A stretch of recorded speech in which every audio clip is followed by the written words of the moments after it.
जया किशोरी के इश्क में पागल हुआ लड़का जिस होटल में ठहरती वहीं पर जाता लंदन से लेकर दुबई तक महंगे से महंगा टिकट जया किशोरी का पीछा करने के लिए कटवाता। अब हो गया बड़ा खुलासा।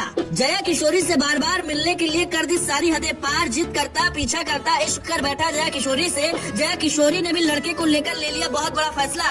27 साल की उम्र में पढ़ाई लिखाई छोड़कर दीवाना बन गया। जया किशोरी से मिलने के लिए जिद पर अड़ गया। कौन है वो लड़का जिसने जया किशोरी को पाने के लिए पार कर दी सारी हदें? इस लड़के पर जया किशोरी की दीवानगी का नशा ऐसा चढ़ा कि उसने सारी हदें ही पार कर दी। फिल्मों में आपने किसी के लिए किसी को पागल होते देखा होगा, लेकिन रियल लाइफ से हटके रियल लाइफ में जया किशोरी के लिए 27 साल के इस लड़के ने जो कुछ कर दिया है उसे जानने के बाद आप भी हैरान रह जाएंगे। जया किशोरी जहाँ जहाँ जाती है जया किशोरी के पीछे पड़ जाता था। जया किशोरी की एक झलक पाने के लिए पागल हो जाता था। लंदन से लेकर दुबई तक, होटल से लेकर फ्लाइट तक टिकट कटवाता था। जया किशोरी को देख ले इसके लिए कुछ भी कर जाता था। कौन है वो 27 साल का लड़का जिसको जया किशोरी से प्यार हुआ और उसने गजब कर दिया? बात जब जया किशोरी तक पहुंची तो क्या हुआ और जया किशोरी ने क्या कुछ किया, आपको पूरी बात बताते हैं। जया किशोरी अपने भजनों से देश और दुनिया में बहुत ज्यादा फेमस हो चुकी हैं। वो एक भजन गायिका है और बहुत बड़ी पर्सनालिटी है। बहुत सारे लोग जया किशोरी को प्यार और सम्मान की नजर से देखते हैं, लेकिन हमेशा इस बात की चर्चा होती रहती है कि जया किशोरी कब शादी करेंगी और किससे करेंगी। याद होगा कुछ दिनों पहले तक तो कुछ लोग बाबा बागेश्वर धाम के साथ उनका नाम जोड़ रहे थे, लेकिन बाद में दोनों की तरफ से साफ किया गया कि ये बातें एकदम गलत है और उनका रिश्ता एक भाई बहन के जैसा है। जिसके बाद लोग शांत हुए, लेकिन इसके बाद जया किशोरी की मुश्किल कैसे बढ़ गई बताते हैं। किसी को किसी से प्यार होना कोई बड़ी बात नहीं है, लेकिन एक लड़के को तो जया किशोरी से ही प्यार हो गया, जिसके बाद जया किशोरी परेशान हो गई। इस बात का खुलासा खुद जया किशोरी ने ही किया। जिस लड़के ने जया किशोरी का पीछा किया उनके प्यार में सब कुछ करने को तैयार हो गया। वो महाराष्ट्र का रहने वाला है और एक होटल चलाता है। जया किशोरी के मुताबिक वो लड़का पिछले 2 साल से उनका पीछा कर रहा था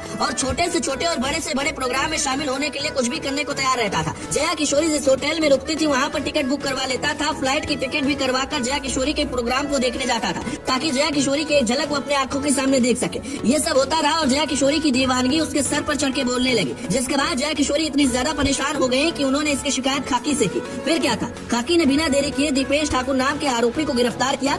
खबर के मुताबिक 2021 में जया किशोरी को आमने सामने देखने के बाद 27 साल का दीपेश एकदम से पागल हो गया था और उनका पीछा कर रहा था। इस वाकये का खुलासा किसी और ने नहीं बल्कि जया किशोरी ने एक चैनल से बातचीत में किया। जया किशोरी ने बताया कि वो उसका नाम तक नहीं जानती थी, लेकिन एक कार्यक्रम के दौरान वो अचानक पब्लिक के बीच उठा और उनका नाम जोर जोर से चिल्लाने लगा। इतना ही नहीं, उनसे मिलने की जिद पर भी बैठ गया। हालांकि जया किशोरी ने तब उससे मुलाकात नहीं की, लेकिन परेशान होने के बाद खाकी से उसकी शिकायत जरूर की और अब वो हवालात में बंद है। दोस्तों, जया किशोरी ने क्या आरोपी लड़के को जेल में बंद करवाकर ठीक किया या नहीं, इस पर आप क्या सोचते हैं कमेंट में बताएं।